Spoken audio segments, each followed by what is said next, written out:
Este es un panel sobre arte actual en Cuba, arte y literatura. Y tenemos como invitados a Rubén Cruces, un curador, y dirige un espacio independiente que se llama Soho y que ha estado bastante activo en los últimos años. Es un espacio bastante interesante que también ha llevado a efecto unas cuantas exposiciones que no han tenido otro precedente. Ciro Díaz, integrante del grupo Porno para Ricardo, creo que es bastante conocido. Raúl Flores, escritor, tiene una revista literaria 33 1/3, una revista digital independiente, y es bastante activo también en mantenerse al tanto de lo que sucede en la literatura actual en Cuba, sobre todo la literatura joven. Entonces me gustaría que cada uno de ustedes se presentara brevemente. El espacio Soho se inicia en el 2007 por pura espontaneidad. Muchas amistades mías que asistieron a un evento en el cual yo participé, que curó Giselle Victoria en el espacio aglutinador. Sandra como que produjo el evento y co-curó, pero era muy propiciado por Giselle Victoria. Disculpa, Sandra Ceballos. Sandra Ceballos, sí. Entonces, en este evento, muchas amistades mías que nunca habían estado en esta generación de lo que fue aglutinador y esto, me decían, bueno, esto lo puedes hacer perfectamente en tu casa, que tiene más espacio. Y entonces yo dije, bueno, sí, ¿por qué no? Se presentó la babosa azul, entre comillas. Yo hubiera querido que fuera más la babosa azul por el tema, era por el día de San Valentín. Abordando un poco con cierta ironía esta festividad que en Cuba es casi un chiste, ¿no? Porque en otros países funciona para la amistad, tiene mucho marketing, se mueve mucho comercio este día. En Cuba es, hey, qué bueno, felicidades, y vas con tu pareja a comer a algún lado. Dijimos, bueno, vamos a justificar esto para reunir obras que aborden este tema. A mí me interesaba mostrar mucho la obra de un amigo mío, de Yusón Remolina, y bueno, unimos todo esto y dije, bueno, voy a invitar al Ciro con la babosa azul, que los temas son tan sobre el desamor, ¿no? La fecha de esta primera exposición fue el 14 de febrero del 2007. De Mil Amores se llamó. A mí me interesaba mucho en el espacio no abordarlo como una exposición, sino acercarnos un poco más como un evento cultural, que hubiera conciertos, porque a mí esto de exposiciones, ¿no? La gente como que se queda muy entrecortada de, bueno, vamos a seguir gozando, ¿hasta dónde va a seguir la fiesta? Y dije, no, va a tocar un grupo, en este caso la Babosa Azul Porno para Ricardo, y después va a haber una fiesta. Y bueno, nos extendimos hasta las tantas, democráticamente. Esto fue el Maluarte Cubano, una exposición que curé yo, que me interesaba porque siempre me entró esta duda de, bueno, los festivales y premios que se hacen son para los mejores y para la mejor obra, el mejor cuento. Yo dije, ¿qué pasa si lo que hacemos es buscar las peores obras y convocar a la gente a que hiciera lo peor que pudiera proponer? Empecé a convocar a la gente, mucha gente se confundió. A mí me interesa asumir este espacio con mucho desenfado, con un criterio muy desenfadado sobre lo que es el arte. Me parece que debemos juguetear un poco con eso y no asumirlo tan en serio. Entonces, esto fue como un viral que solté por correo, primero proponiendo a la gente cuán malo era uno, ¿no? Con cierto carácter. Y luego hice esta convocatoria. Tuve que hacer 2 porque la gente no entendía de qué iba la cosa. La gente decía, pero bueno, que yo lleve las cosas malas que yo hago, si yo soy buenísimo, ¿no? A la gente le costaba trabajo entender eso. Alrededor de 25 artistas estuvieron en la exposición y muchos cuando retiraron las obras me decían, ¿pero te gustó la obra? Y yo me decía, bueno, ¿tú entendiste de qué iba esta exposición? Los artistas son de múltiples generaciones, desde los 20 hasta los X años. Después de este evento, es decir, junto con este evento, hubo una fiesta de DJs muy sobre lo tecno que lo preparó como Edgaro y Alain eran los DJ de la noche y 2 amigos míos eran los VJ, los Pistolas Rosadas. Originalmente se pensó premiar las obras con un sorteo, pero esto después fue descartado por problemas de producción y al final todos eran ganadores, ¿no? Esto ya era ya la parte más de fiesta como tal, que me interesaba transformar el espacio, mutarlo de un espacio galerístico donde supuestamente hay un más rigor con respecto a enfrentarse a la obra y de pronto convertirlo en otra cosa, que es donde la gente ya se desenfada y se desinhibe por completo. Esa es otra de las propuestas es decir, de las otras cosas que me propongo, que los eventos duren un día. El mismo día mueren, que sean de carácter efímero de alguna forma. No guardas las obras, no conservas obras, no, las lo único muestras. que hago es documento todo lo que sucede en el día. Documentas, catálogos. Exacto. Yeah, okay. Este evento fue una curadora asiática, Yu Jong Kim, de Surcorea, vino a Cuba y estaba buscando espacios para poder promover el arte surcoreano más contemporáneo. Mosquera contacta a Yu Jong Kim porque Yu Jong Kim no lograba encontrar un espacio institucional que le permitiera exponer. Surcorea oficialmente con Cuba es algo complicado. Y le dijeron, bueno, la Guayasamín. Mosquera le dijo, mira, yo no creo que la Guayasamín sea el espacio más ideal para tu evento. Y ella le dijo, bueno, vámonos alternativo por completo. Y llegan al aglutinador. Sandra Ceballos le dice, mira, hay otro espacio alternativo que se está iniciando, vamos a acercarnos a él. Y vienen hacia mí y preparamos un evento en conjunto éramos Sandra Ceballos con aglutinador, Soho, y estaba la Fundación Ludwig. Al final llegan los artistas, cuando ya estábamos alrededor de 3 horas de empezar la exposición, no se sabe qué pasó y Yu Jong Kim canceló todo el evento. Todo el evento, exceptuando el de la Fundación Ludwig y otro que tenían en Meliá Habana. Al parecer, mi especulación, que no es tan errada, dice que la Fundación Ludwig obligó a Yu Jong Kim a cancelar este fenómeno. Empezaron correos para acá, correos para allá. Esto fue en homenaje a lo que sucedió con el evento y lo volvimos a circular. Y nada, hasta ahí quedó la cosa. Y bueno, de alguna manera la Ludwig pudo hacer eso. Nadie conoció el evento de que iba ni nada. Sí quería hablar de esto porque fue un fenómeno un poco complejo para los espacios alternativos. Y sí, circularon muchos correos electrónicos y se hizo una especie de chisme. Sí, se volvió cibernético en torno al asunto. Como funcionan todas las cosas aquí, fue muchos chismorreos electrónicos y finalmente no ocurrió nada. Este evento es el más personal que he hecho. En cuanto a la historieta, para mí me cultivó visualmente porque fue mi primera manera de acercarme a las artes visuales.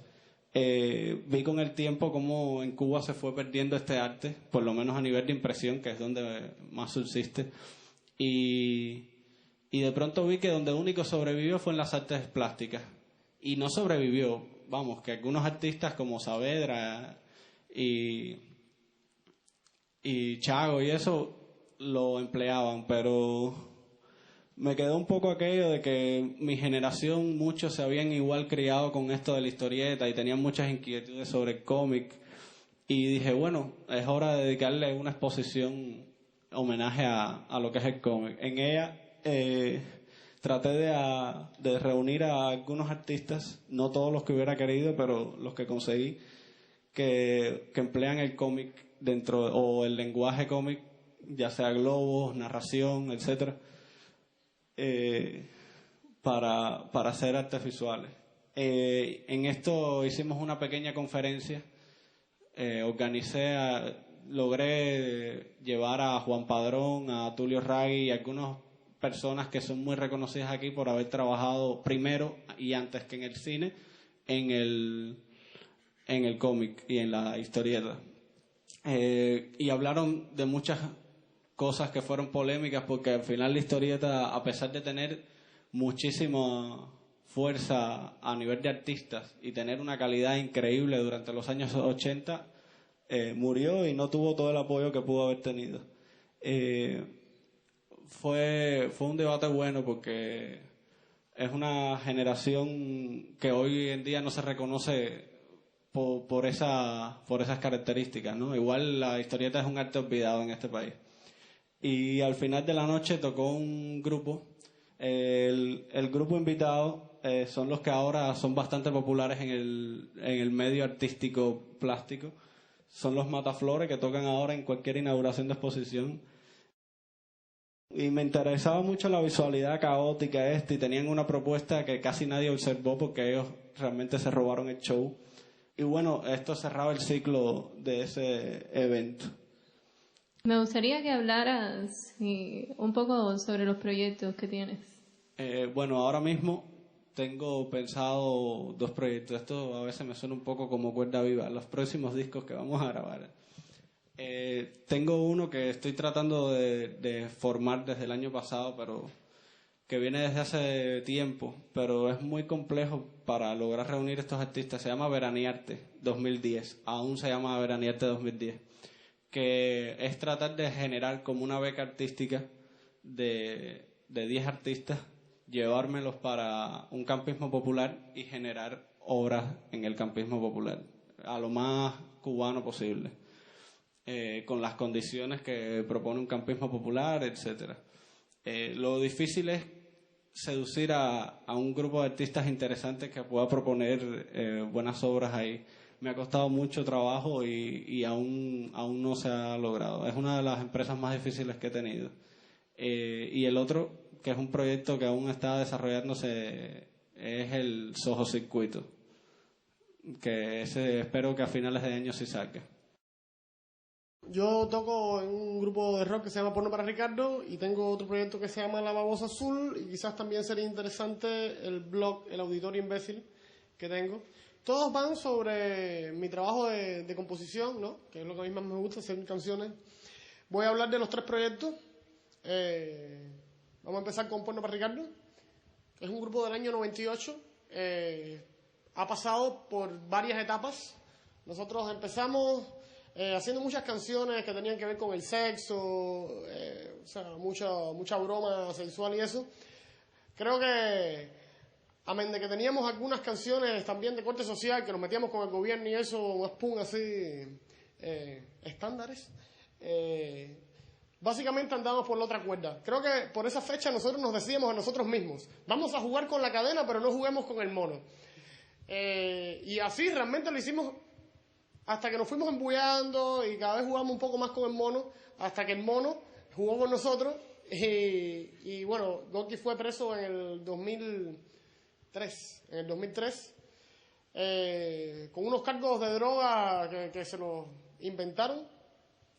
Estuvo 4 años, o sea, lo condenaron a 4 años de cárcel, estuvo 2 años. Cuando salió estábamos muy molestos y empezamos a hacer canciones ya en donde nos metíamos directamente, básicamente con los gobernantes del país, que es a la postre lo que más me gusta. Entonces, claro, vale decir que ellos empezaron porque nos estaban censurando, no nos dejaban tocar en ningún lado. Hasta el momento no teníamos repertorio, sino habíamos tenido tiempo de hacer esas canciones, ¿no? Si hubiéramos tocado, creo que lo que hubiéramos tocado era Marlene y Tatiana, y no sé, y las canciones esas del primer disco, porque no teníamos otros. Quién sabe, a lo mejor nos podían haber puesto contentos y hubiéramos retomado aquel tonto lema que teníamos antes, ¿no? Bueno, afortunadamente no fue así, nos censuraron. Teníamos el primer disco del 98, de aquellas canciones, ya saben, las del mono. Rock para las masas cárnicas, nuestro segundo álbum. Luego, en el 2005, cuando el Gorky sale, que empezamos a componer nuestro nuevo repertorio, con nuestra nueva proyección, hicimos un díptico. A mí no me gusta la política, pero yo le gusto a ella, compañeros, y otro que se llamaba Soy Porno, Soy Popular. En uno pusimos las canciones más molestas y en otro más las que eran de otro tipo de joderas, ¿no? Este disco iba a suponer nuestra total y completa expulsión de todo tipo de lugares públicos. La expulsión se produjo antes porque se filtró la maqueta. Hay gente todavía por ahí que tiene la maqueta. Una muchacha fue a mi casa a buscar música, dijo, ¡ay, qué lindo! ¿Esto qué cosa es? Una cosa maquetada que se oye súper mal. Y mi hermano se lo dio, ¿no? Poco después nos preguntábamos cómo diablos era que se habían enterado que nosotros habíamos hecho esas canciones. Ahí estaba el comandante, el submarino, todas esas cosas. Y tiempo después me enteré que era, que era por eso, ¿no? Que la gente por ahí lo tenía y nosotros no lo sabíamos. Vino toda una época de censura y de conciertos clandestinos. Solía ser bastante estresante hacer un concierto, ¿no? Tenías que buscar una suerte de discoteca vieja abandonada, un cine abandonado por ahí, en donde no se hiciera nunca nada, quitar un poco de polvo y armar, llevar nuestros tarecos para allá y armar el concierto. Vale decir que para poca gente. Nosotros siempre invitábamos a los amigos, eran conciertos entre 60, 100 y pico personas el que más habrán ido. Porque si hacías una promoción, digamos, normal, flyers, teléfono incluso, pues resultaba ser que te suspendían el concierto, ¿no? Muchas veces misteriosamente. Recuerdo un concierto en Matanzas que teníamos que... Ya, el día antes nos llaman y nos dicen, no, que ya no hay concierto. ¿Y por qué? No sé, porque hubo un problema con lo que sea. En Oquín hubo otro problema, con otro no, lo que sea eso, hasta que una funcionaria del Ministerio de Cultura, de Cultura, me dijo que Alpidio Alonso estaba mandando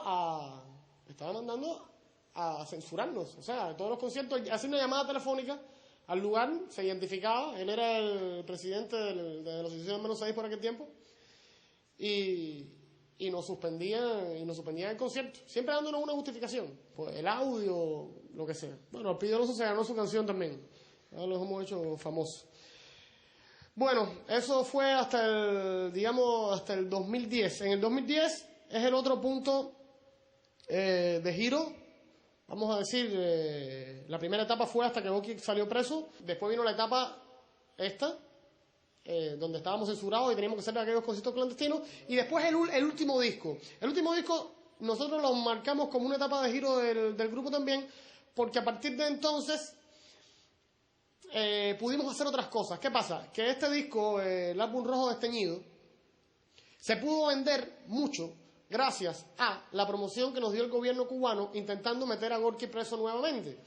En el 2008 lo han acusado de peligrosidad social predelictiva. Parece que no tenían bien armado las GIACO con alguna justificación con que meterlo preso, les estaba molestando mucho.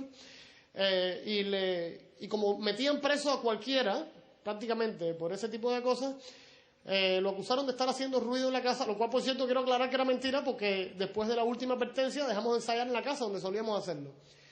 Pero bueno, agarraron eso mismo, que no hay más nada, mételo preso así mismo. Bueno, se creó una campaña internacional para librarlo de esa. Los bloggers influyeron mucho. Publicaban, casi todos los bloggers cubanos que había en el extranjero y esas cosas publicaban de eso. Estuvimos saliendo en las primeras planas de los periódicos, o de algunos de los periódicos más importantes del mundo durante esa semana que duró el show ese del enjuiciamiento. ¿Qué pasó? Que finalmente, bueno, a Gorky lo liberan, le cambian la sentencia, lo que le estaba pidiendo el fiscal empieza a cambiar. Bueno, ya no era peligrosidad, ahora era desacato. Desacato hubiera sido 2 años, qué sé yo, peligrosidad podía ser hasta 4. Y luego después ya no era desacato, era desobediencia. Y le pusieron una multa de 600 pesos que pagamos en pequeñas monedas de 5 centavos. Eran unos bultos de monedas así. Parece que producto de la fama que habíamos cogido, decidieron separar al grupo. El Gorky tenía la oportunidad de viajar a México.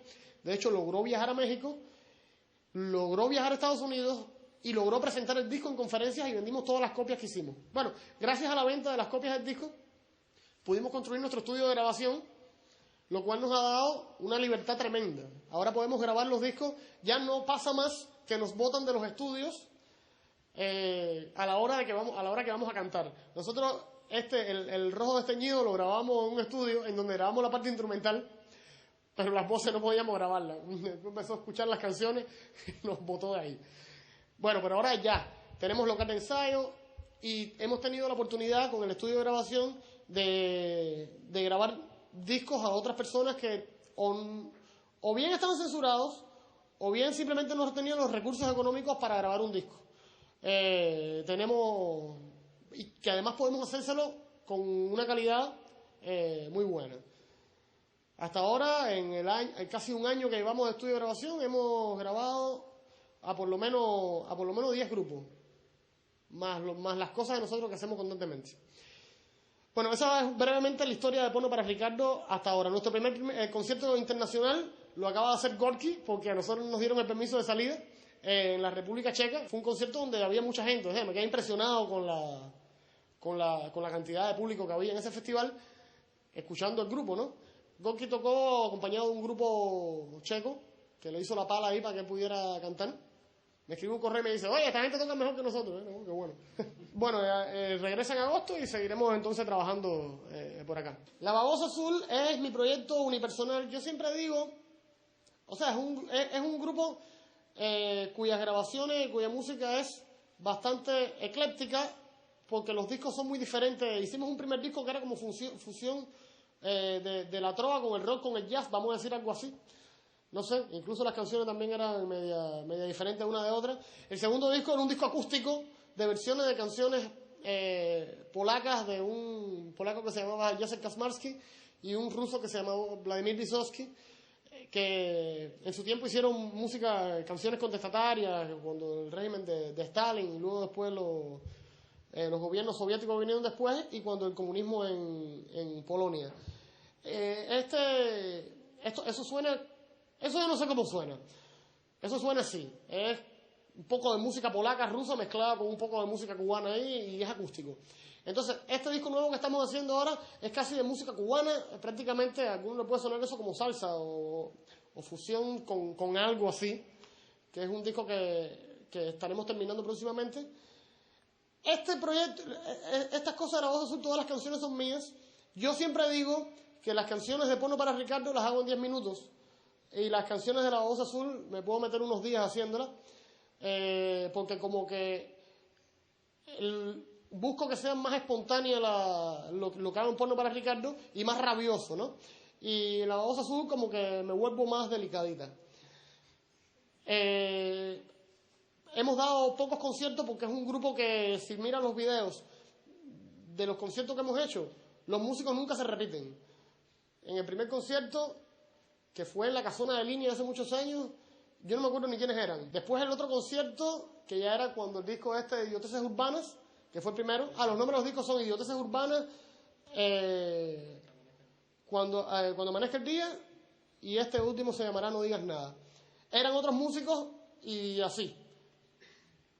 Cada vez que hago un concierto, porque los conciertos los hago cuando termino un disco, hago un concierto y se acabó. No hay Babosa Azul hasta el próximo disco. Cambian los músicos. Ese es mi proyecto unipersonal, ya sé. O sea, ahí yo hago todos los arreglos, muchas veces toco varios de los instrumentos, hago la producción de los conciertos, lo hago casi todo. Solo necesito un poco de gente para tocar. El otro proyecto del que me gustaría hablarles es, el Auditorio Imbécil. Es simplemente un blog que yo hago para poner canciones cortas. O sea, es como decir a través de las canciones, porque a mí me gusta mucho el tema de cantar, a mí me gusta mucho cantar, y más bien el componer. Entonces yo dije, puedo hacer un blog en donde yo, cada vez que me dé por hacer alguna tontería mía una canción de 10 segundos esa que yo hago, lo pongo ahí y punto. Pero ya me di cuenta que eso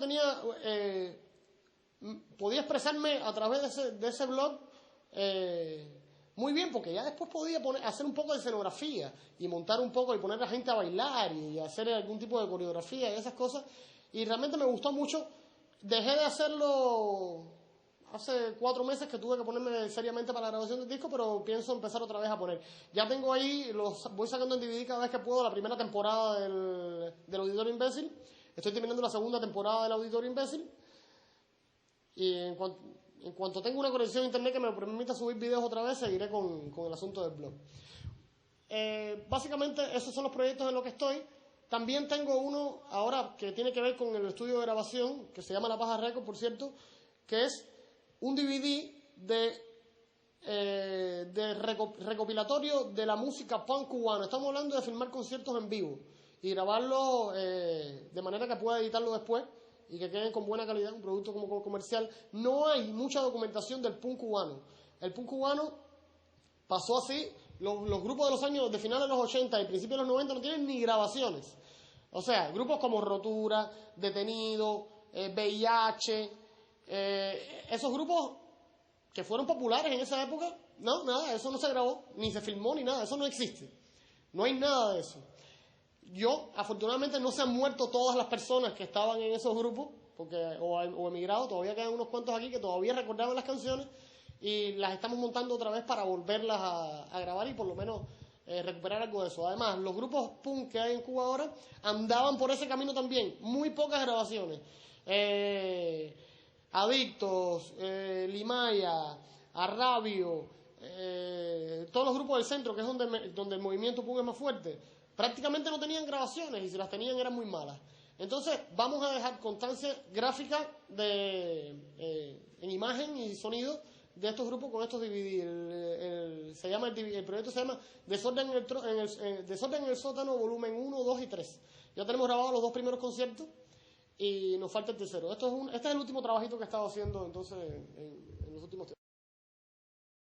Buenas, mi nombre es Raúl Flores, escritor. Empecé a escribir, a sacar libros en 2000. Tengo hasta ahora 6 libros de cuentos y 2 novelas. Y entonces en el 2005 empecé el proyecto, la revista independiente alternativa sobre literatura, 33 un tercio. Me ayudaron en ella, Elena Victoria Molina, que está aquí, y José Enrique Laje, fuimos los que empezamos ese proyecto. Nosotros teníamos una peña en Pabellón, Cuba, que se llamaba Espacio Polaroid. Estuvimos con la HS haciendo allá de la peña, hasta que la HS retiró como el apoyo, algunas lecturas que se hacían que ellos consideraban incómodas, entonces como que ese día no aparecía el audio, no aparecían las cosas, y entonces decidimos cortar la peña. Después de la peña como que nos quedamos sin nada que hacer y decidimos empezar a hacer un proyecto nuevo, en este caso una revista digital, porque la internet había más acceso a correo electrónico ya en 2004, 2005, algo que casi era impensable al final de los 90 o principios del 2000. Y pasar a esa revista, a ese proyecto, los mismos preceptos más o menos que teníamos en el espacio Polaroid que antes teníamos. El precedente que teníamos nosotros, que como revista digital, era la revista que ya no se hace, Cacharro, la que hacía José Alberto Aguiar con Isabel y Orlando y eso. Y entonces, a partir de ahí, qué cantidad de cuartillas debía tener una revista digital para que fuera para que estuviera buena. Cogí a Cacharro como modelo de una revista digital buena y respetable, lo cual creo que todavía sigue siendo, a pesar de que nada más quedaron a 7 o 8 números. Entonces empezamos el proyecto 33 y un tercio. 33 y un tercio, mucha gente me lo ha preguntado, es la velocidad a la que giran los discos de placa que ya no se oyen, para jugar con la cosa esta de la música, también las películas. ¿Por qué no se infiltra eso la literatura?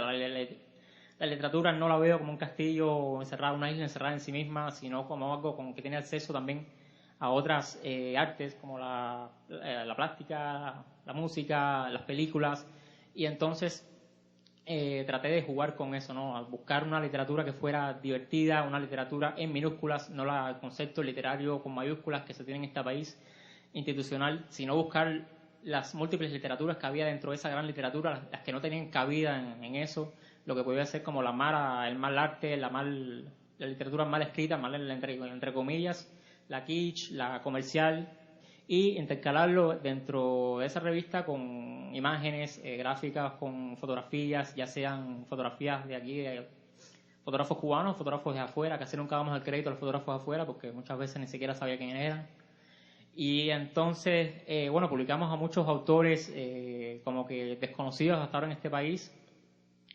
Siguen siendo desconocidos, pero por lo menos nosotros publicamos algunos cuentos, algunos fragmentos de novelas de ellos, como Chuck Palahniuk, el autor del Club de la Pelea, como Jonathan Lethem, Roberto Bolaño, unos cuantos, César Aira, Rodrigo Fresán. Y entonces tratamos también de romper el concepto de revista como se tiene establecido en este país. La revista, por ejemplo, no tenía periodicidad. Lo único que tenía era el nombre de la revista, que casi siempre era distinto. Era como 33 un tercio, era el grupo, que éramos nosotros, y cada revista tenía un nombre distinto, como si fuera un disco, un LP del mismo intérprete. Empezamos con el primero, que era homónimo, después el segundo, que se llamaba El Laberinto. Después hicimos un número doble, pero a la vez también rompimos el concepto de número doble de la revista aquí en Cuba. Creo que tratamos de romper con eso, que el concepto doble aquí es una revista más grande con el doble de páginas. Aquí no hicimos el mismo número de páginas, pero picamos la revista en dos cada una, y cada revista era independiente, con doble portada y doble nombre. Después jugamos con Cacharro, hicimos un número como homenaje a Cacharro, firma Cacharros, que lo hicimos con José Alberto Aguirre también colaborando, y con Lizzy. Y así seguimos. Fue el sexto, después el séptimo empezamos a jugar con el glam. Hicimos una sesión de fotografía donde estaba Elena y donde estaba Ailer también ayudando con el maquillaje. Jugamos con la imagen glam, y hicimos después también el otro número, y así hasta llegar a 14 números de esta revista. Jojito Laje se fue en el quinto número para hacer Revolution Evening Post junto con América Echevarría y Orlando Luis Pardo. Después lo sigue haciendo con Lizzy, un par de números más, Ocupas y B. Y después Lizzy empezó a hacer Desliz, y yo seguí entonces haciéndolo con Daniel Díaz Mantilla, y más o menos eso fue lo que puedo decir ahora del proyecto. ¿Y lo sigues haciendo, la revista? Ahora está congelado porque, bueno, la internet también ha cambiado, habría que cambiar también el formato de la revista. Dice Elena que ya el correo electrónico como que no se ve, la gente revisa Facebook, habría que buscar otros soportes, y entonces estoy replanteando también el formato para que sea algo fresco y entretenido. También estos autores que presentamos en estos números me parece que es literatura de los 90, del 2000. Estamos en el 2011, ya no tiene sentido presentar algo que es el 90 o principios del 2000 como si fuera algo nuevo, lo más novedoso, cuando lo más novedoso a lo mejor se está haciendo ahora y no tenemos acceso a ello por múltiples razones, ¿no? No quiero tampoco hacer una estafa, decir que esto es lo más así cuando es algo 10 años de atraso. Por cada número de la revista nosotros tratábamos de hacer una presentación en un lugar público, haciendo lecturas, combinándolo con videos. Hicimos un par de videos también para volver a esas presentaciones. Elena Molina se encargó de hacer los videos. Hasta llegar al séptimo número, que creo que fue Ocupas, que íbamos a hacer una presentación en la Casa de la Poesía. Se suspendió. La presentación la suspendieron porque nos pidieron que teníamos que registrar las revistas en el registro de publicaciones periódicas. Nosotros decidimos que no íbamos a registrar las revistas y por lo tanto se nos negó el espacio oficial desde entonces. Yo recibí aquella llamada, me acuerdo del funcionario dijo que todas las revistas tenían que estar bajo un mismo frente, porque las que no estaban en ese frente como que estaban apoyando al enemigo o algo así. En otras palabras, fue más o menos eso lo que dijo, ¿no? Y entonces, que la revista no podía seguirla haciendo sin SBN. Como resultado de eso, entonces al mes siguiente saqué el otro número, que faltaban como 3 meses para que saliera, pero lo apresuré. En respuesta a eso, un número más ácido. Resultó que fue casi que el último o penúltimo, pero bueno, por lo menos lo saqué. Y lo que sí no hemos hecho más presentaciones, queremos ver si hacemos alguna en estos días, en este año. Me gustaría que ustedes, cada uno de ustedes en su campo, me diera una breve panorámica de lo que consideran es el arte actual en Cuba. Y el trabajo que han estado haciendo, que está muy vinculado con lo que otros autores hacen, ¿no? Mira, yo realmente con el panorama de la farándula y estar arriba de la farándula siempre he tenido como que alergia con respecto al arte plástico, ¿no? De pronto todos mis amigos están en absolutamente todas las exposiciones que se hacen y yo casi es absurdo, ¿no? De pronto yo hago curadurías y esto, pero me parece que es casi caníbal estar arriba de todas las exposiciones para hacer otras exposiciones. Ahorita, como estaba mencionando él, que hace falta otros campos para nutrirse, para hacer cosas nuevas en el campo de uno, ¿no?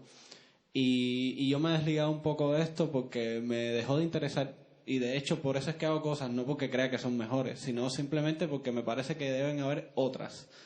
Hubo un momento en que yo entraba a las galerías y veía las obras en, qué sé yo, la exposición entera en alrededor de 8 minutos.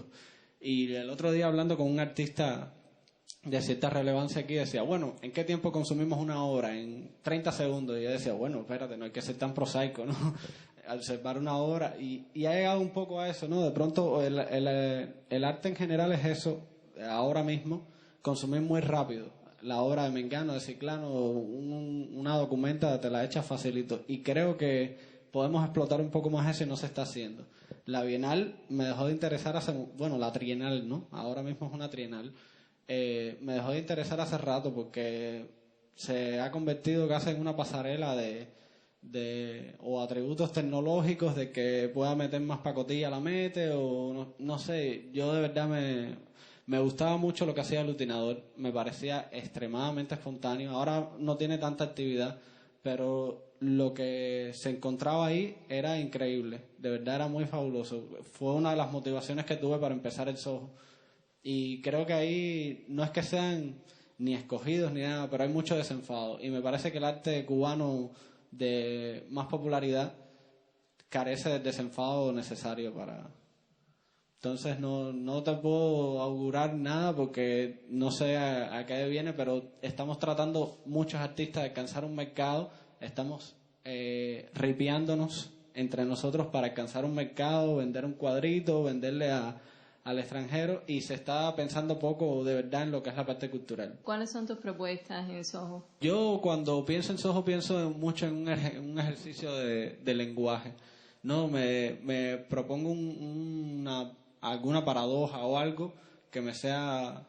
Y a partir de ahí empiezo a generar. Y empiezo a que los artistas jueguen un poco con eso, ¿no? A polemizar, tanto a la hora de realizar el arte como a la hora de pensarlo. De tratar de que se salgan un poco... yo creo que los artistas, sobre todo en Cuba, empiezan a manifestarse de una forma, a hacer arte de una manera, y en cuanto dan con una fórmula, se congelan.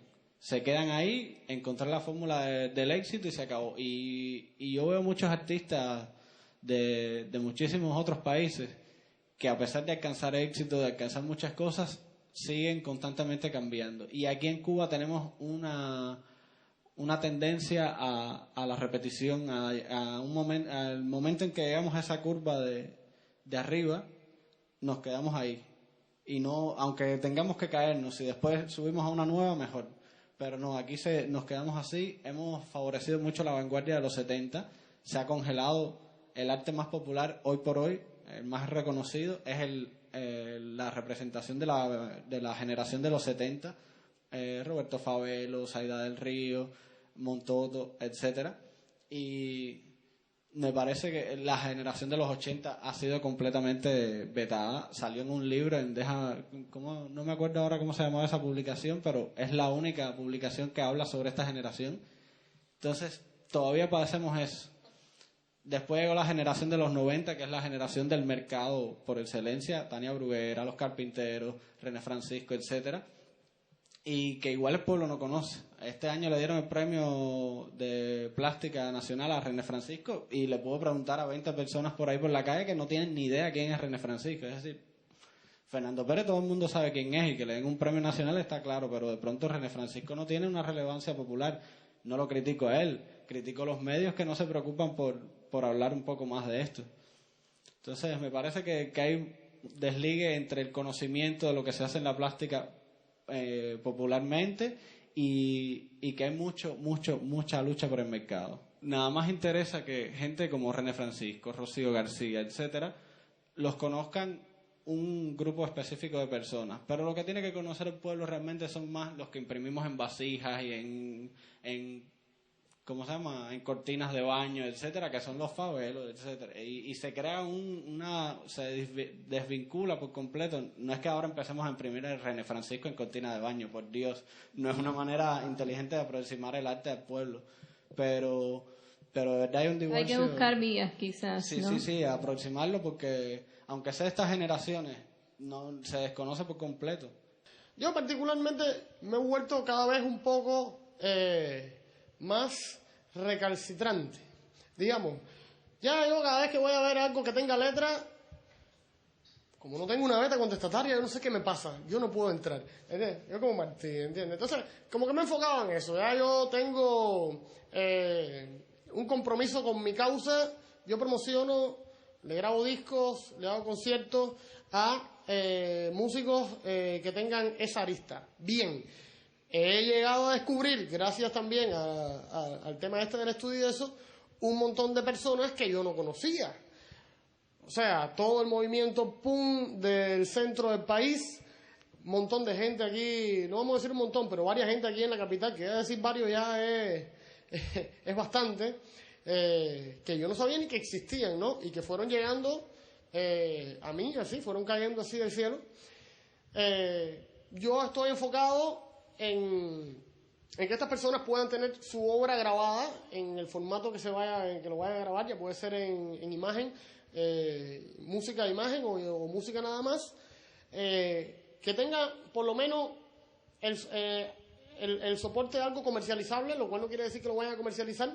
El mercado musical está muy, muy difícil, pero yo sí me siento entusiasta y optimista, más bien me siento optimista por el entusiasmo que yo veo en estas personas, en estos grupos, que te digo, los conozco desde hace poco. Yo pienso que esa escena, que solo puede ser underground, va a seguir creciendo, porque he visto el entusiasmo incluso de la gente que lo sigue, de los seguidores, y gente que quiere hacerte un grupo y no sé qué, y a cada ratico sale otro grupito de esto, que a veces desaparecen, está bien, como todos, ¿no? Pero existen y hay una especie de algo que se quiere convertir en un movimiento. Desde el punto de vista institucional, bueno, vivimos en un país en donde el amigo que me decía, no, aquí no hay mercado musical, no hay industria musical. Yo creo que tampoco hay industria de la plástica aquí, yo no sé, bueno, no sé, los artistas yo creo que lo que venden se lo venden o a extranjeros que vienen a comprar o lo venden en el extranjero. No creo que ningún cubano ande por ahí comprándole un cuadro a Cacho. Cuando el museo compra una obra cada qué sé yo qué tiempo. O sea, que aquí no es que no haya una industria musical, es que no hay una industria del arte. En Cuba no existe una industria del arte y en el caso de la música, bueno, pasa eso. Me gustaría que hablaras un poco de esos grupos, ¿no? ¿Qué ves que se está haciendo? ¿Qué consideras interesante? ¿Qué nos puedes recomendar? Sí. Bueno, como decía antes, en cuanto a mi recalcitrancia adquirida en este asunto, veo que son grupos que tienen una arista muy contestataria en sus letras, que cantan en español, Dios, gracias. Como había grupos cantando aquí en inglés, que no entendía nada. ¿Para cómo cantaban en inglés? No quiero ofender al género, pero es que no entiendo nada de lo que cantan. Uno porque no sé si lo dicen bien y otro porque no sé la forma en que hablan. Entonces, por suerte me he encontrado con un montón de gente que canta en español, que cantan cosas de la realidad cotidiana. Yo no soy un gran defensor del realismo, pero sí sé que hay coyunturas en donde el realismo es importante, ¿no? Sobre todo en un país como el nuestro, en donde el acceso a la información es tan difícil. Ya no te puedes informar por la prensa, no te puedes informar por la televisión, bueno, a lo mejor te puedes informar por las canciones o algo así, o por lo menos se pueda transmitir una idea. El arte, por lo menos la música, como lo veo yo, probablemente la plástica también, es como el feedback del micrófono. O sea, te amplifica lo que ya tú pensabas, y al amplificártelo te lo reafirma. Y al reafirmarlo lo vuelve a proyectar. Y entonces cuando tú vienes a ver esa cosa empieza a crecer. En ese sentido yo soy optimista. O sea, yo, aparte que quiero ser optimista, porque el día que me ponga pesimista me voy del país, ¿no? Y yo no quiero irme. Yo de momento quiero quedarme y lo que me mantiene aquí es el optimismo que yo tengo. Yo sí pienso que el movimiento, vamos a llamarle así, el movimiento, voy a solamente decir movimiento de rock cubano está loco por crecer. En particular, del que yo estoy hablando, el underground, el que no tiene posibilidades, el que casi no toca en ningún lugar estatal, el que no tiene acceso a la radio, el que no tiene acceso a la televisión. Esto yo creo que va a crecer y en ese sentido, vuelvo y repito, soy optimista. ¿Grupos que nos recomiendes? Bueno, a ver... grupos que sean poco conocidos. Por ejemplo, aquí en La Habana, yo no sé si alguien conoce aquí un grupo que se llama Cocosolo Social Club. Entonces es lo máximo, es lo mejor que hay.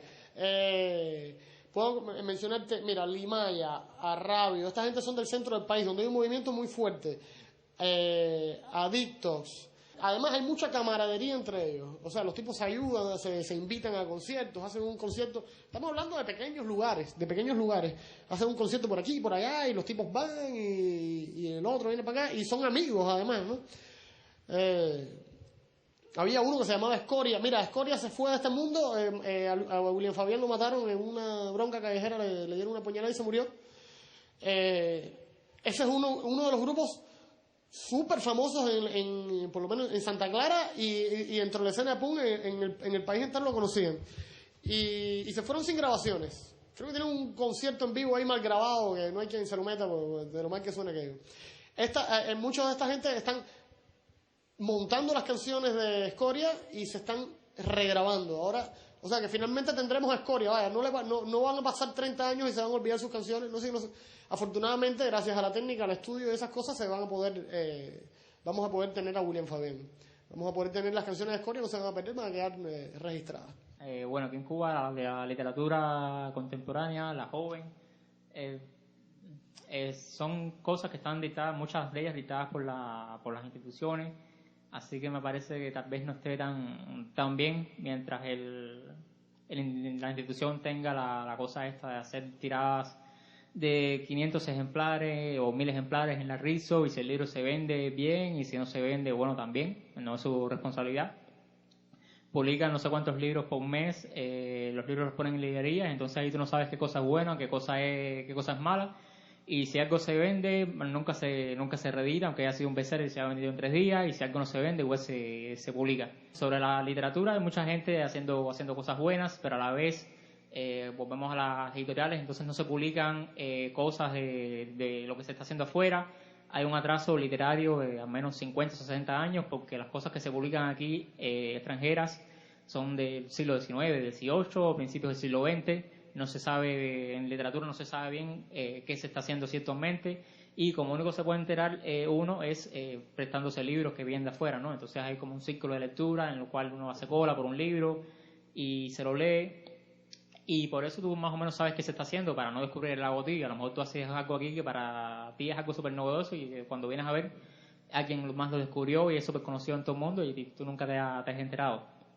En provincias es un poco más difícil, porque no llegan tantos libros, entonces hay mucha gente intentando hacer cosas buenas, pero están todas esas trabas como que institucionales. También podría hablar del Centro Nélio Jorge Cardoso, donde es como un taller donde se imparten clases de escritura y tienen como una matrícula de 60 al año, entonces como hacer 60 escritores al año, no sé, más o menos como una especie de panadería, ¿no? Donde se hacen, en vez de hacerse panes, se hacen escritores. Está bien porque te dan técnicas y todo eso, pero a la vez te implantan para hacer cuentos como que las técnicas que usan los profesores.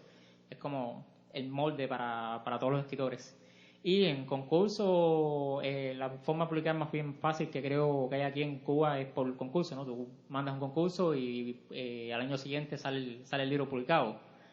Pero los concursos, los jurados muchas veces son ya gente ya establecida, las vacas sagradas, que también tienen una forma de leer ya más vieja. Entonces los concursos para gente joven, los mismos concursos que pone la Asociación Hermanos Saiz, que supuestamente para gente joven, después te ponen en el jurado a César López, a gente que ya tienen 50, 60 años, Nancy Morejón, que no, me parece a mí que no leen literatura joven, no saben, y entonces premian literatura supuestamente joven, pero que lo escribe un joven que lo mismo puede haber hecho un tipo de 50 o 60 años, que es literatura ya como que, no sé, no te dice nada, plana. Y eso no ayuda mucho al desarrollo literario. Entonces, lo que se promociona aquí, lo que decía, las cortinas de baño, lo que se promociona aquí en las ferias de libros son los premios nacionales, que son los considerados seguros, lo que se promociona en televisión, como la literatura, lo que se promociona en los periódicos. Y cuando la gente va a la feria del libro, que va a buscar a leer esos mismos premios nacionales o esos mismos tipos ya como que, no sé, Daniel Chavarría, cosas que normalmente no son tan buenas, ¿no? Pero es lo que se promociona aquí. Entonces, la gente joven no se promociona porque, bueno, vamos a ver qué pasa con ellos, con el paso del tiempo, a ver si siempre son como que jóvenes promesas. Entonces, esas jóvenes promesas se van haciendo viejas y no pasa nada con ellos. Mientras los viejos sigan teniendo el mercado copado, no va a pasar nada con los jóvenes, no hay espacios, por lo menos los que realmente importan, los que realmente le llega a la gente, aunque aquí la gente no lee mucho tampoco. La gente, me parece, mucha gente va a las ferias del libro a comprar libros porque está de moda, porque es la época del año en que hay que comprar libros, y después esos mismos libros que hicieron cola en la feria para comprar, colas kilométricas, están en las librerías pudriéndose y nadie va a comprarlos. Los compran en la feria, los ponen en la casa de adorno y más nunca hasta la feria del libro siguiente compran otros libros. Y entonces los libros que compran son esos mismos premios nacionales, o gente vieja, o gente que publicó las mismas editoriales esas que publican 20, 30 libros al año sin importarles la calidad, y empiezan a leérselo y dicen, esto está en candela, la literatura cubana está muy mala, teniendo como base esos libros, los ponen ahí y más nunca quieren saber nada de literatura. No sé, eso es lo que te puedo decir. ¿Y qué nos recomiendas? Bueno, autores cubanos aquí en La Habana está Michelle Encinosa, está Orlando Luis Pardo, está Jorge Enrique Laje, América Echevarría, Jotán Camaguer, y en provincias casi siempre hay uno o dos que son, por lo menos para mí, según mi criterio, que son también buenos. Aníbal Negrín está en Santa Clara, Oscar Cruz en Santiago, no sé, Carlos Esquivel, pero bueno, no sé, te podría mencionar muchos, así que es mejor no ponerme a mencionar. Pero si va alguien a la librería, los puede conseguir a estos autores. Bueno, depende, porque los libros de ellos pueden agotarse al año siguiente y después más nunca se reeditan. ¿Y entonces dónde los consigo? Por préstamo. La pregunta es para los tres, pero principalmente dirigida a Raúl, que no lo conozco. ¿Qué error consideran ustedes que es el más grande entre los jóvenes creadores aquí? O sea, ¿qué es el error que más se comete? ¿Cuál error desde el punto de vista a la hora de enfrentarse a cómo presentar sus obras a los escritores noveles, cómo presentar las grabaciones en los nuevos músicos, cómo insertarse dentro del mundo del arte? ¿Cuáles son cuál es el error principal en tu caso de los escritores? Porque la pregunta va más dirigida a ti. Daniel Cruces. Haría falta algo así como un sindicato de autores independientes o algo así, vale, por decirlo de alguna manera. El problema es que pasa un problema con alguien. Se podrían hacer muchas cosas si hubiera un poco de colaboración, que la hay, pero es muy tenue. Digamos, vamos a hablar en el caso específico de cuando hay problemas. Cuando hay problemas, entonces sucede que nos lamentamos por los problemas que tienen otros, pero realmente casi nunca hacemos nada, ¿no? Entonces, qué bueno sería que hubiera respuestas cuando hay problemas. Cuando estoy hablando de problemas, estoy hablando de problemas con las autoridades, que son generalmente los problemas más pesados, ¿no? Los más graves. Festival Poesía Sin Fin que se suspendió, concierto de fulano que se suspendió, a alguien que lo arrestaron o lo que sea, que como que no hay una respuesta ya para eso, ¿entiendes? Debería haber una respuesta ya, siempre, pero además la gente debería sentir que tiene que responder a eso, que no va a haber arbitrariedad de cualquier tipo sin que haya una respuesta, porque si no van a seguir las arbitrariedades constantemente. No estoy yo queriendo decir que eso va a dejar de pasar, no va a dejar de pasar, pero se lo van a sentir más, y dejará de pasar en tanto se lo sientan bien sentido. Por lo tanto, es responsabilidad de nosotros mismos cuidarnos a nosotros mismos. Debemos sentir, o yo pienso que debemos sentir, que lo que le pasa al otro, por lo menos el gremio de los artistas, porque ahora ya no me voy a ir más allá, vamos al gremio de los artistas por lo menos, porque generalmente en la universidad, por lo menos en mi facultad, le pasaba algo a alguien y los que se sentían eso eran la gente ahí, los cercanos ahí, los del gremio. O sea, parece que tenemos cosas con nuestro gremio, ¿no? Entonces, la gente del gremio deberíamos ser más solidarios unos con los otros, ¿eh? Ahora mismo el festival de Rotilla se ha suspendido, ¿eh? Básicamente como que fue secuestrado por el Ministerio de Cultura, el festival que siempre había sido organizado por la gente de Matraque y eso. Y al parecer habrá esta vez algunas respuestas por la gente que eran usuales ahí. Era el único festival grande de música alternativa que existía aquí en Cuba. No había que alguien me diga otro, ¿no? O sea, eso era increíble, ¿no? Y ahí está, y espero que haya una respuesta a eso. De hecho, tengo personas en el estudio grabando canciones al respecto de eso que está pasando. Pues sería bueno que eso pasara a menudo. Si eso pasara cada vez que pasa algo así, yo estoy seguro que las autoridades cubanas iban a tener más medidas a la hora de reprimir. ¿Entiendes? Si iba a haber un escándalo cada vez que tú le cerrabas la cuadra a alguien para que no saliera a su casa, vamos a poner un ejemplo hipotético, como suele pasar en el centro del país, que te cierran la cuadra y tú estás preso en tu casa así, normalmente, iban a dejar de hacerlo, o por lo menos iban a hacerlo de otra manera, ¿eh? Y de hecho, yo creo que ha pasado con esto de con las brechas que han habido en la prensa, con el despertar, vamos a decir, incipiente, pero que existe de los artistas cubanos. Yo veo que desde el 2000 el arte se ha vuelto más crítica, yo veo que el arte se ha vuelto más contestataria, yo veo que el nivel de represión ha bajado, o por lo menos se ha modificado. No que ha bajado, pero sí ha modificado. Que alguien me cuente que lo cogieron en la calle y le entraron a patadas, como solía pasar en los años 70, como solía pasar en los años 60, ¿no? Por lo menos en Ciudad de La Habana, artistas, estoy hablando, ¿no? Con los disidentes lamentablemente pasa todavía, pero con los artistas, no sé si algún caso de eso se ha dado, si eso ha sido muy poco.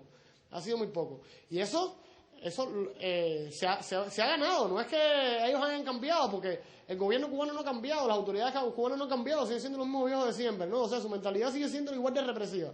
Lo que ha cambiado, ¿qué cosa es? Lo que ha cambiado son las circunstancias. Lo que ha cambiado es que nosotros hemos cambiado, aunque no lo queramos aceptar, y constantemente estamos diciendo que nosotros no podemos, que nosotros no hacemos nada, que esto, que si somos muy carneros, no sé qué, en las más despectivas formas. No es así, no es así. Somos diferentes, nosotros hemos cambiado y nosotros nos hemos ganado las aperturas, las pequeñas aperturas o digamos, las pequeñas modificaciones que han habido en el asunto este de la represión y eso, las hemos ganado nosotros mismos. En los artistas plásticos voy a recalcar con respecto a tratar de alcanzar un mercado. El plástico ahora mismo lo que trata de inmediato es de colarse en alguno de los medios básicos, ya sea la feria, ya sea un mercado de arte más conceptual, más avant-garde, o un mercado más tradicional, más sobre paisaje y pintura más de oficio.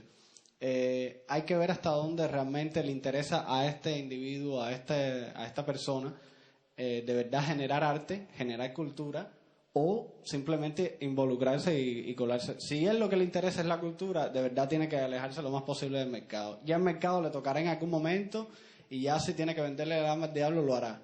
Pero si lo que le interesa es la cultura, es separarse de inmediato de cualquier organismo que le intente privar de su creatividad. En este caso, el mayor de los males es el mercado, porque inevitablemente vas a estar tratando de prostituir tu visualidad, tu imaginería, tu creatividad en torno al dinero. Bueno, responder en pocas palabras, me parece que el error es la desinformación, pero bueno, también eso es culpa de las mismas instituciones que promueven, por ejemplo, los concursos. Los jóvenes no saben bien a dónde mandar sus obras porque no hay información sobre concursos y cuando salen con el atraso que hay en las publicaciones aquí, con las revistas donde salen las convocatorias, casi siempre esos concursos están ya al punto de cerrar o ya cerraron, ya son caducas las convocatorias. Entonces no hay información sobre los concursos que pueden haber, sobre donde tú puedes mandar tu libro, no hay información sobre las revistas donde tú puedes publicar o qué piden, no tienen convocatoria abierta. Y entonces la gente, los jóvenes, los que están empezando, a veces no son jóvenes, ¿no? Pero bueno, tienen su obra ahí y no saben qué hacer con ella, ¿no? No saben a dónde mandarla, no saben cómo publicar o cómo empezar o cómo seguir adelante. Es la desinformación, me parece, en este caso. Elena Molina. Yo quería hacer una pregunta acerca del público, porque hasta ahora hemos estado hablando de los artistas y de la producción artística, pero la obra, o bueno, las razones por las que ustedes están aquí es porque llevan esa producción artística hacia el público o hacia un público. Y no sé tanto en la música, pero por lo menos sí conozco que en las artes plásticas y en literatura hay una brecha importante, hay una brecha entre los mismos artistas, los mismos escritores de provincia a La Habana, lo hemos constatado que hay una brecha muy grande y del público ya ahí sí es como que un abismo, ¿no? ¿Cómo llegar al público? ¿A qué público quisiéramos llegar o creemos que se debe llegar? O sea, público súper amplio, la ama de casa que supuestamente no lee, o no, un público más cerrado, más elite. Y estrategias que puedan hacer los mismos artistas, por supuesto, pero estrategias también que quizás puedan hacer personas como ustedes que tienen proyectos que reúnen artistas y que promocionan. Una de las iniciativas principales era un poco, de pronto, tú te enterabas por un lado que lo que había era un concierto, por otro lado te enterabas que había una exposición y por otro lado hay tremenda perra fiesta en Nuevo Vedado. Y eso era una manera de seducir al público, ¿no? Simplemente no es despistarlo, pero ofrecerle un poco más. A mí no me costaba nada involucrar a Lara Alciro para que tocara la voz azul. Bueno, sí, era transporte y una pila de jodedera, ¿no? Pero, vamos, es un poco más de esfuerzo para que la gente tenga qué hacer. De verdad, la gente de pronto lo que no tienes que hacer, y si de pronto le involucras en medio del concierto artes plásticas, ya lo estás seduciendo de otra manera. Y si es una fiesta con DJ y no sé qué, pero también hay arte plástico detrás, eso me interesaba. No me interesa de pronto ofrecerle nada más artes plásticas. Me parece que es una experiencia vacía y que constantemente tenemos exposiciones con calidad media, un poquito mejor, un poquito peor, pero podemos ofrecerles un poco más y no es tan complicado. Esa es una de las... Y disculpen, y además de eso, si creen que ha tenido resultados, si te sientes como en la práctica ha funcionado, ha penetrado en el público, si pueden... En este caso, por ejemplo, con el Maluarte fue fue bastante simpático porque yo quería así que el espacio mutara, en fin, 20 cosas que me pasaron por la cabeza. Y de pronto mucha gente que lo que estaba era para la exposición hicieron así y se largaron y dejaron la fiesta de lado. Y de pronto otra gente llegó a mitad de fiesta y lo que estaba era para la pachanga y para... Son riesgos que se corren, pero lo importante es hacerlo. Y al final, de alguna manera, en un % no tan alto como tenía en mi cabeza, funcionó.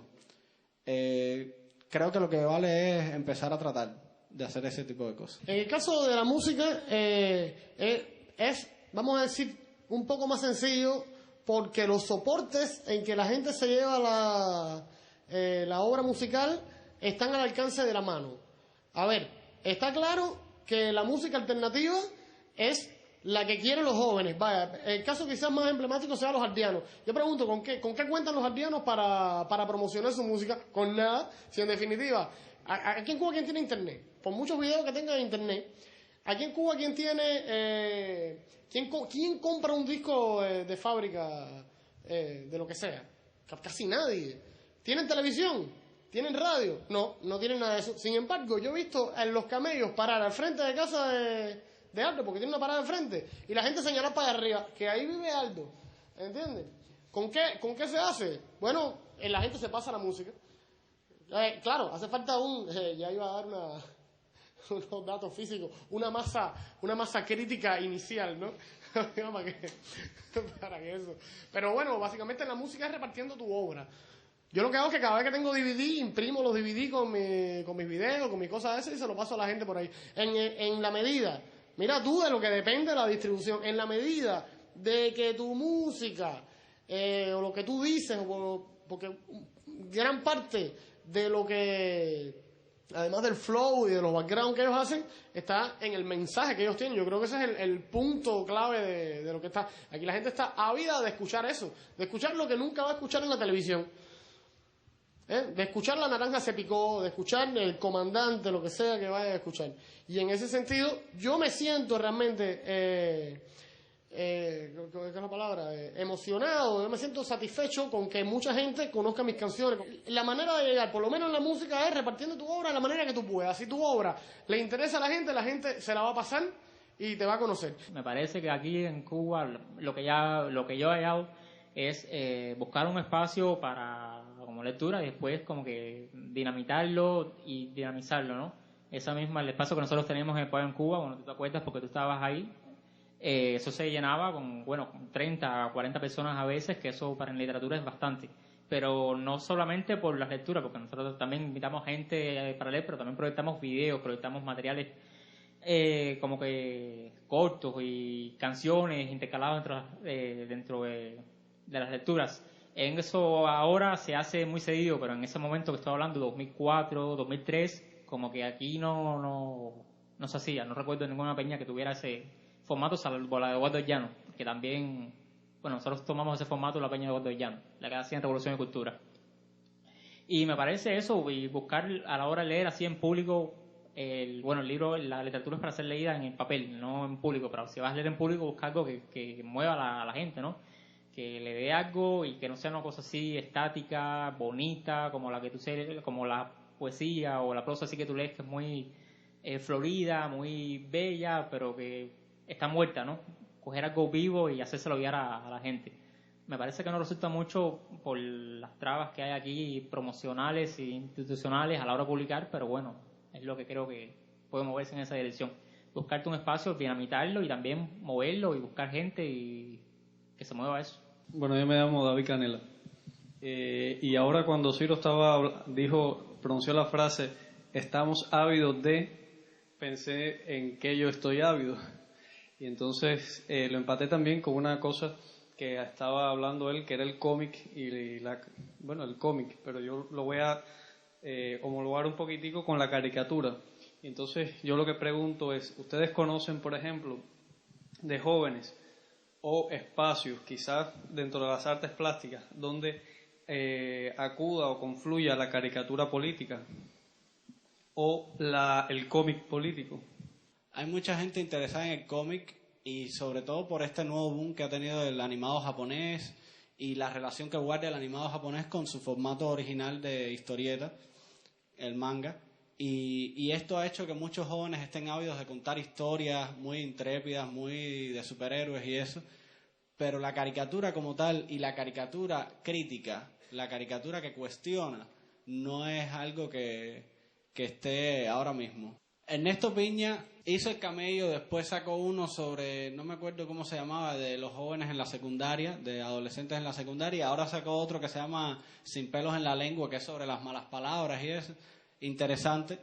Ernesto Piña tiene una aproximación, pero no es política, es muy social, él sí es muy social en su texto, pero no es político.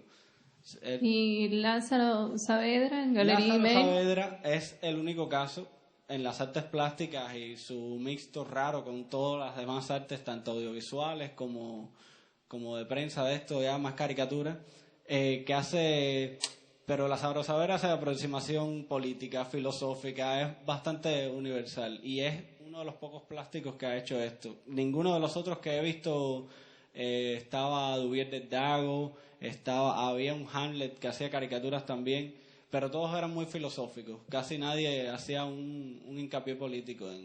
Creo que Hamlet hizo algunas cosas en San Alejandro políticas, visuales, pero no eran caricaturas, eran ya instalaciones con pintura y eso. Pero la caricatura, sí te digo, ahora mismo no conozco nada que esté sucediendo así con un hincapié en lo político. Aquí dentro. Mi nombre es Milagro y les pregunto ahora mismo si tienen razones para seguir haciendo lo que están haciendo aquí en Cuba, cómo lo viven con respecto a lo que siempre pasa por el pensamiento de los jóvenes cubanos de la emigración, cómo lo viven personalmente, sobre todo cuando se deprimen, cuando el proyecto está casi que te lo bloquean, que te siguen ahí, cómo es eso. Quisiera también que abordaran un poquito sobre la situación de los proyectos independientes. Casi siempre, como que a nivel de gobierno o de otras cosas, ¿quién puede estar detrás de estos proyectos? Que estas personas están haciendo este proyecto porque todavía no creen ni que nosotros, a pesar de que no tenemos nada, de que son limitados los espacios, de todos los tabús que hay, muchas personas están intentando cosas, o sea, todos estos proyectos independientes. Y que ustedes puedan mencionar así un momento de mucho regocijo y un momento muy duro que hayan tenido en sus proyectos. Uno elige la vida, o yo por lo menos pretendo creerme que voy a elegir la vida que yo voy a vivir, ¿no? Entonces, en definitiva, tú puedes hacer tu obra de lo que tú quieras. O sea, tú puedes hacer tu obra dedicada a la medicina, tú puedes hacer tu obra en la literatura, o tú puedes hacer tu obra siendo millonario y gastando todo tu dinero en lo que tú quieras, ¿verdad? O yéndote del país para hacer una familia, lo que sea. Yo particularmente escogí una, que es esta, ¿no? O sea, yo decidí dedicarle mi vida a el arte, que por cierto no siempre estuvo muy claro, pero yo decidí dedicársela a mi país, ¿no? O sea, yo no pienso ir... Fíjate, incluso yo digo en todos lados que no me voy para que incluso si algún día se me ocurre, después acordarme, coño, después que ya lo he dicho en todos lados, ahora me voy a ir... Es como un ancla que yo me estoy poniendo, ¿entiendes? Pero además me gusta, digamos, yo miro esto, un oficial de seguridad del Estado me dijo una vez, chico, pero tu vida es una gran actuación. Y digo, bueno, sí, ¿qué más da? Si en definitiva... básicamente, tú también estás actuando, ¿no? Ahí, tú estás actuando tu papel y haciendo tu rol, ¿no? A mí me gusta esta que yo tengo. Este rol a mí me gusta. Ya, yo lo asumo con sus cosas buenas y sus cosas malas. A lo mejor las dificultades hacen falta para brincar sobre ellas, para vencerlas, ¿no? Entonces, había otro filósofo mexicano que le decía a un campesino que tenía un patrón que lo molestaba mucho, le dice, qué afortunado eres que tienes tu tirano, ¿eh? Vaya, que no se me pongan melancólicos, pero digo yo, o sea, qué bonito sería en el futuro decir, coño, logramos vencer todo esto, ¿no, verdad? Logramos hacerlo, esta fue nuestra historia. Ese obstáculo hará que nosotros escribamos la historia de nuestras vidas, aunque sea una bobería, aunque sea un pequeño granito de arena que pusimos, esa fue la que yo escogí y ese es el papel que yo voy a interpretar. Tengo así como una pregunta que es recurrente siempre me da por imaginar que ya estamos en otra Cuba. Y entonces, a ver, ¿cómo se insertan ustedes en esa Cuba? Si continuarían con sus proyectos, ¿cómo se ven ustedes en ese nuevo país? Y de paso, ¿cómo les gustaría que fuera? Por supuesto que muchas cosas se enmarcan dentro de un contexto político, pero yo trato de ser un poco más universal que ellos y más universal que las circunstancias.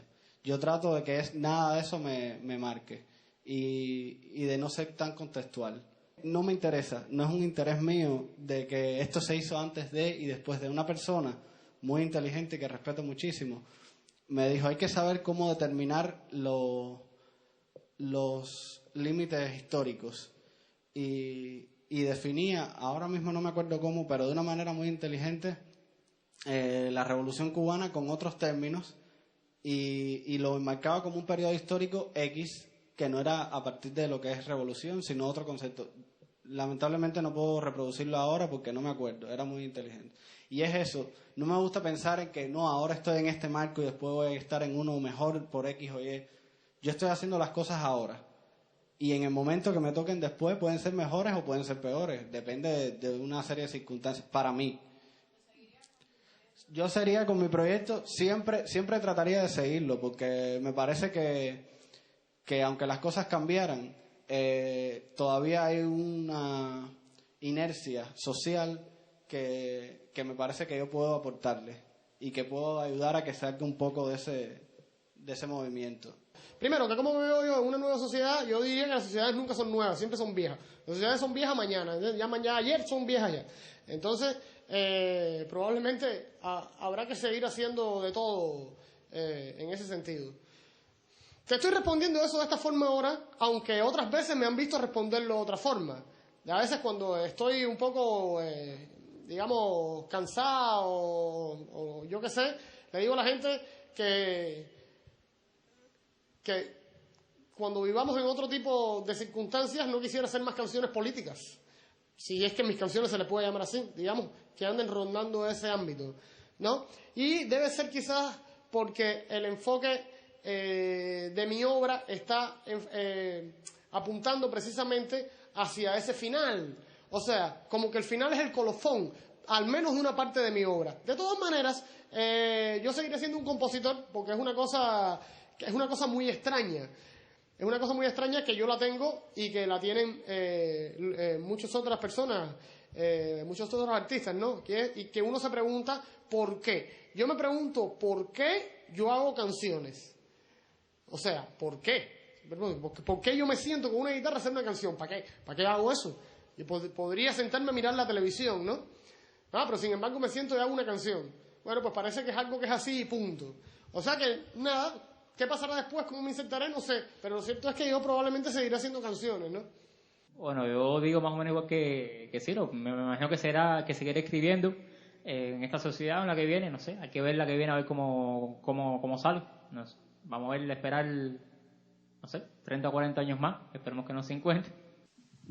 Buenas, Jorge Calaforra. Una pregunta. Si ustedes tuvieran que convencer a un joven para que no se fuera de Cuba y se quedara aquí, ¿qué le dirían?